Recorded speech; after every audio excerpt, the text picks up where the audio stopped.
life, liberty, and the pursuit of happiness.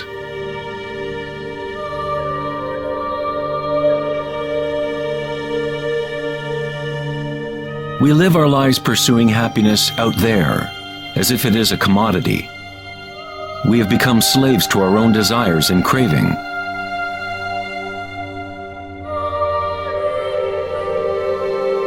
Happiness is not something that can be pursued or purchased like a cheap suit.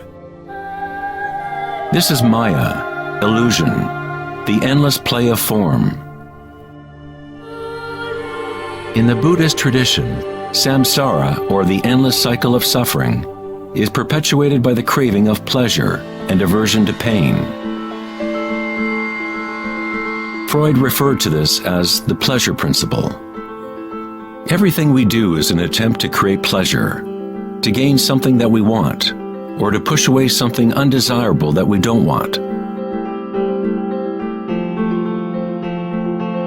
Even a simple organism like the paramecium does this. It is called response to stimulus. Unlike a paramecium, humans have more choice. We are free to think, and that is the heart of the problem. It is the thinking about what we want that has gotten out of control.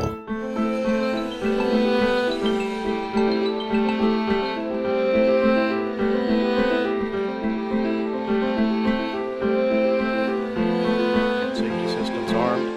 10, 9, 8, 7, 6, 5, 4, 3, 2, 1, 0, and liftoff of Endeavour, going where East and West do meet at the International Space Station.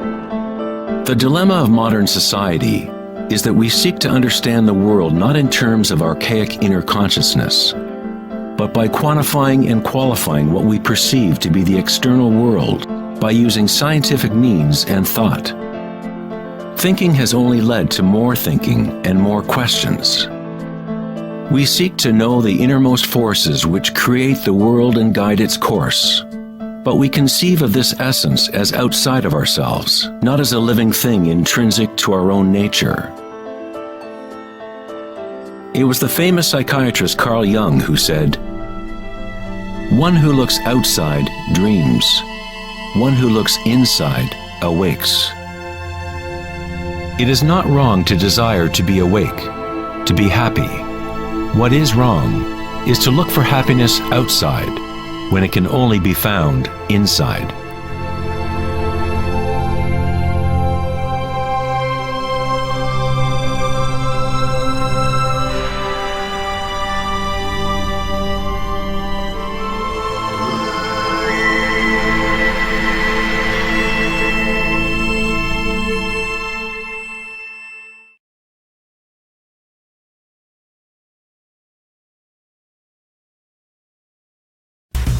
On August 4th, 2010, at the Techonomy Conference in Lake Tahoe, California, Eric Schmidt, CEO of Google, mentioned an astounding statistic. Every 2 days now, we create as much information as we did from the dawn of civilization up until 2003, according to Schmidt. That's something like 5 exabytes of data. Never in human history has there been so much thinking, and never has there been so much turmoil on the planet. Could it be that every time we think of a solution to one problem, we create 2 more problems? What good is all this thinking if it doesn't lead to greater happiness? Are we happier, more equanimous, more joyful as a result of all this thinking? Or does it isolate us, disconnect us from a deeper and more meaningful experience of life?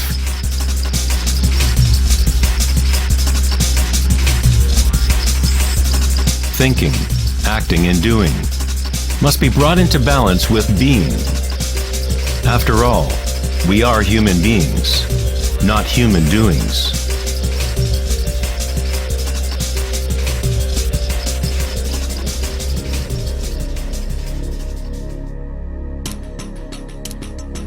We want change, and we want stability at the same time. Our hearts have become disconnected from the spiral of life. the law of change, as our thinking minds drive us towards stability, security, and pacification of the senses. With a morbid fascination, we watch killings, tsunamis, earthquakes, and wars. We constantly try to occupy our mind, fill it with information. TV shows streaming from every conceivable device, games and puzzles, text messaging, and every possible trivial thing. We let ourselves become mesmerized with the endless stream of new images, new information, new ways to tantalize and pacify the senses. At times of quiet inner reflection, our hearts may tell us that there is more to life than our present reality, that we live in a world of hungry ghosts, endlessly craving and never satisfied.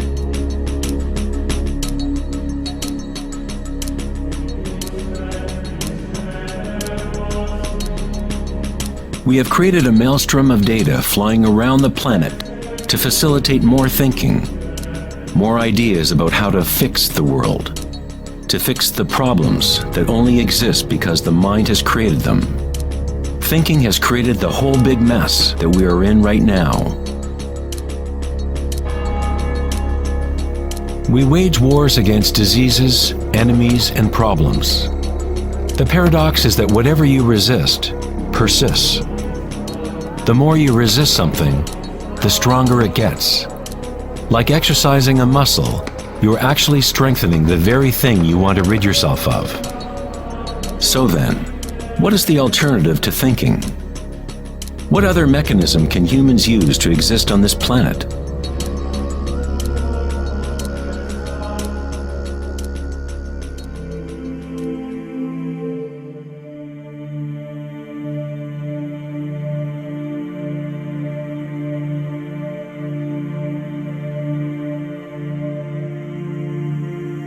While Western culture in recent centuries has focused on exploring the physical by using thought and analysis, other ancient cultures have developed equally sophisticated technologies for exploring inner space. It is the loss of the connection to our inner worlds that has created imbalance on our planet. The ancient tenet, know thyself, has been replaced with a desire to know and experience the outer world of form. Answering the question, who am I, is not simply a matter of describing what is on your business card.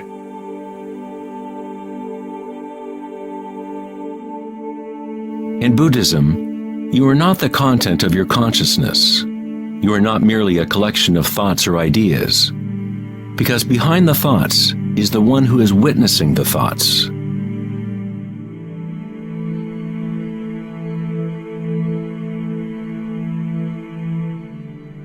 The imperative know thyself is a Zen koan, an unanswerable riddle. Eventually the mind will become exhausted in trying to find an answer, like a dog chasing its tail. It is only the ego identity that wants to find an answer, a purpose. The truth of who you are does not need an answer, because all questions are created by the egoic mind. You are not your mind.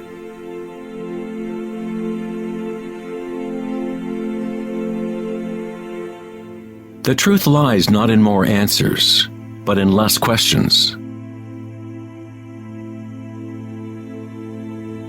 As Joseph Campbell said, I don't believe people are looking for the meaning of life as much as they are looking for the experience of being alive.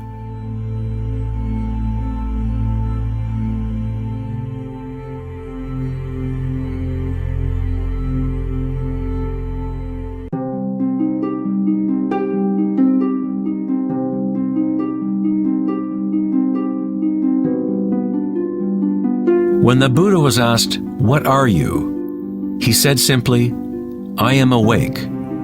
What does this mean, to be awake?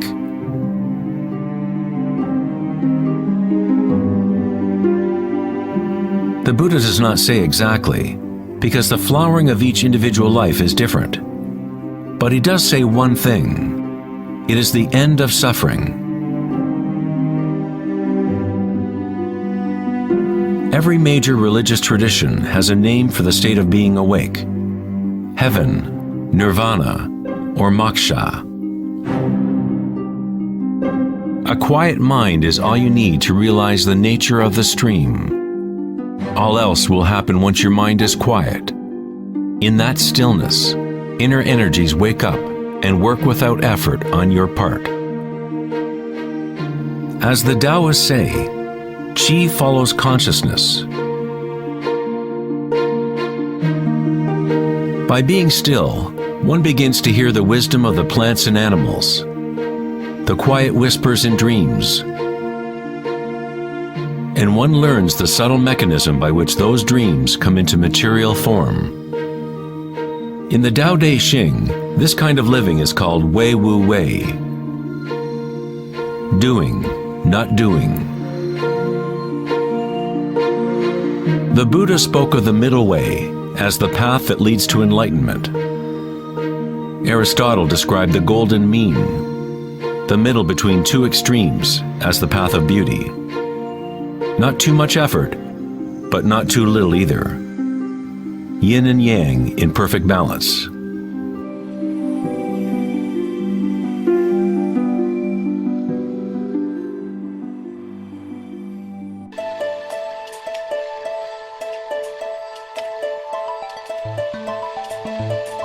Vedanta's notion of Maya, or illusion, is that we do not experience the environment itself, but rather a projection of it, created by thoughts. Of course, your thoughts let you experience the vibratory world in a certain way, but our inner equanimity need not be contingent on external happenings. The belief in an external world, independent of the perceiving subject, is fundamental to science. But our senses only give us indirect information. Our notions about this mind-made physical world are always filtered through the senses, and therefore always incomplete. There is one field of vibration underlying all of the senses. People with a condition called synesthesia sometimes experience this vibratory field in different ways. Synesthetes can see sounds as colors or shapes, or associate qualities of one sense with another. Synesthesia refers to a synthesis or intermingling of the senses. The chakras in the senses are like a prism, filtering a continuum of vibration. All things in the universe are vibrating, but at different rates and frequencies. The Eye of Horus is made up of 6 symbols, each representing the senses. Like the ancient Vedic system, thought is considered to be a sense.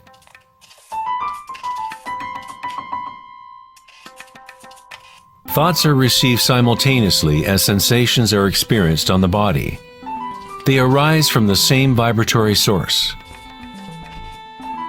Thinking is simply a tool, one of 6 senses. But we have elevated it to such a high status that we identify ourselves with our thoughts. The fact that we do not recognize thinking as one of the 6 senses is very significant. We are so immersed in thought that trying to explain thought as a sense is like telling a fish about water. Water? What water?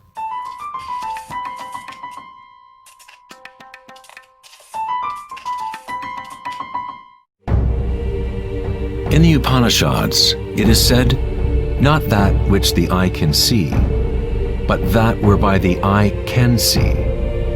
Know that to be Brahman, the eternal, and not what people here adore. Not that which the ear can hear, but that whereby the ear can hear. Know that to be Brahman, the eternal, and not what people here adore. Not that which speech can illuminate, but that by which speech can be illuminated. Know that to be Brahman, the eternal, and not what people here adore.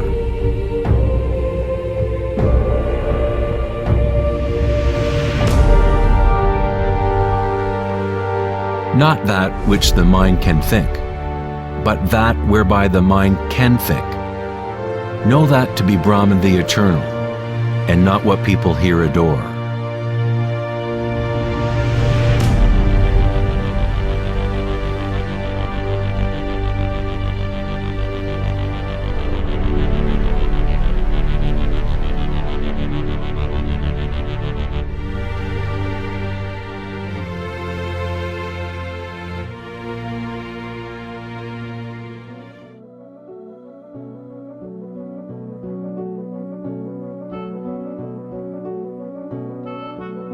In the last decade, great advances have taken place in the area of brain research. Scientists have discovered neuroplasticity, a term which conveys the idea that the physical wiring of the brain changes according to the thoughts moving through it. As Canadian psychologist Donald Hebb put it, neurons that fire together, wire together.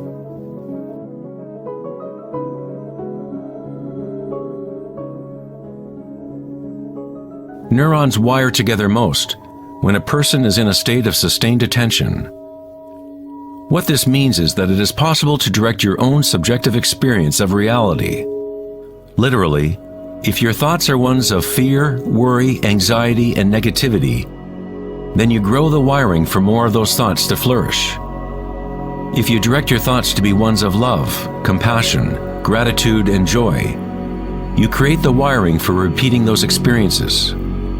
But how do we do that if we are surrounded by violence and suffering? Isn't this some kind of delusion or wishful thinking? Neuroplasticity is not the same as the New Age notion that you create your reality by positive thinking. It is actually the same thing that the Buddha taught 2,500 years ago. Vipassana meditation, or insight meditation, could be described as self-directed neuroplasticity. You accept your reality exactly as it actually is. But you experience it at the root level of sensation, at the vibratory or energetic level, without the prejudice or influence of thought, through sustained attention at the root level of consciousness. The wiring for an entirely different perception of reality is created.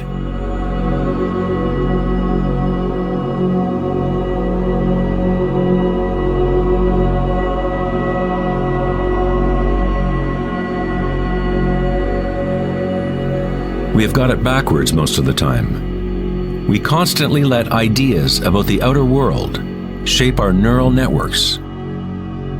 But our inner equanimity need not be contingent on external happenings. Circumstances don't matter. Only my state of consciousness matters. Meditation in Sanskrit means to be free of measurement, free of all comparison, to be free of all becoming. You are not trying to become something else. You are okay with what is. The way to rise above the suffering of the physical realm is to totally embrace it, to say yes to it, so it becomes something within you, rather than you being something within it.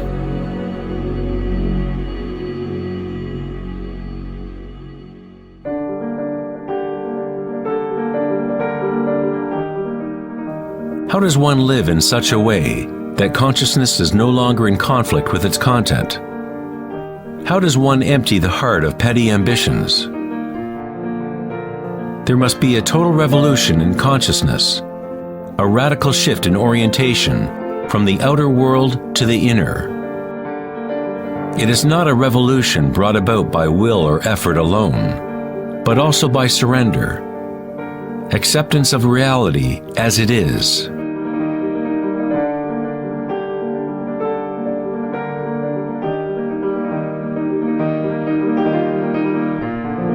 The image of Christ's open heart powerfully conveys the idea that one must open to all pain. One must accept all if one is to remain open to the evolutionary source. This doesn't mean you become a masochist. You don't look for pain. But when pain comes, which it inevitably does, you simply accept reality as it is, instead of craving some other reality. The Hawaiians have long believed that it is through the heart that we learn truth. The heart has its own intelligence, as distinctly as the brain does. The Egyptians believed that the heart, not the brain, was the source of human wisdom. The heart was considered the center of the soul and the personality. It was through the heart that the divine spoke, giving ancient Egyptians knowledge of their true path. This papyrus depicts the weighing of the heart. It was considered a good thing to go into the afterlife with a light heart. It meant that you had lived well.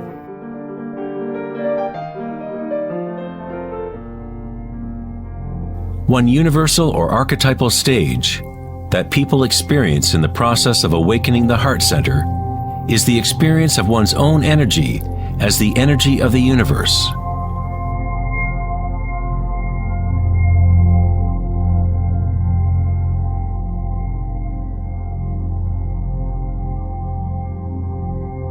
When you allow yourself to feel this love, to be this love, when you connect your inner world with the outer world, then all is one. How does one experience the music of the spheres? How does a heart open?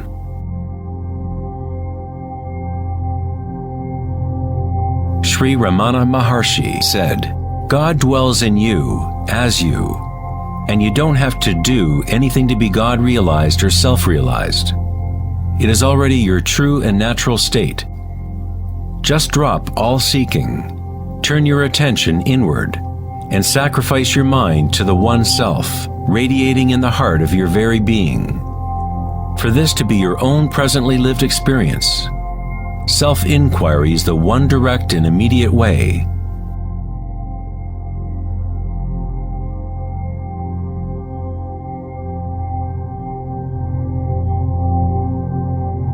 When you meditate and observe sensations within, your inner aliveness, you are actually observing change. This force of change is the arising and passing away as energy changes form. The degree to which a person has evolved or become enlightened is the degree to which one has gained the ability to adapt to each moment, or to transmute the constantly changing human stream of circumstances, pain and pleasure, into bliss.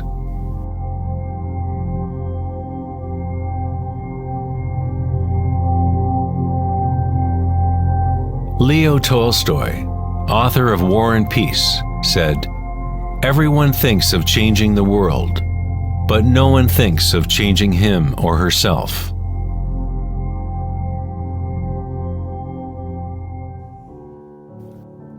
Darwin said the most important characteristic for the survival of a species is not strength or intelligence, but adaptability to change.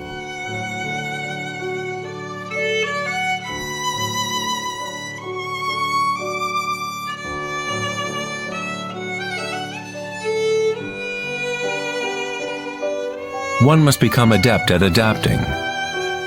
This is the Buddhist teaching of anicca. Everything is arising and passing away, changing, constantly changing. Suffering exists only because we become attached to a particular form.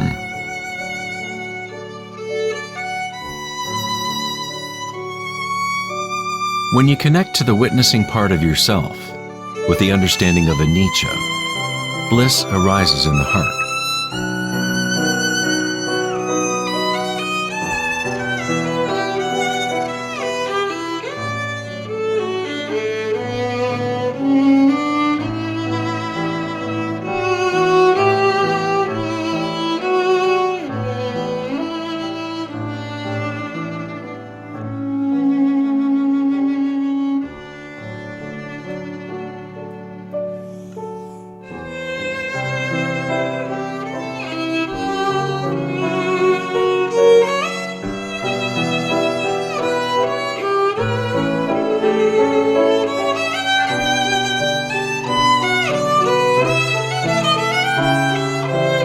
saints, sages, and yogis throughout history unanimously describe one sacred union that occurs in the heart. Whether it is the writings of St. John of the Cross, Rumi's poetry, or the tantric teachings of India, all of these different teachings try to express the subtle mystery of the heart. In the heart is the union of Shiva and Shakti, masculine penetration into the spiral of life, and feminine surrender to change, witnessing and unconditional acceptance of all that is. In order to open your heart, you must open yourself to change. To live in the seemingly solid world, dance with it, engage with it, live fully, love fully, but yet know that it is impermanent, and that ultimately all forms dissolve and change. Bliss is the energy that responds to stillness. It comes from emptying consciousness of all content. The content of this bliss energy born of stillness is consciousness, a new consciousness of the heart, a consciousness that is connected to all that is.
Bye.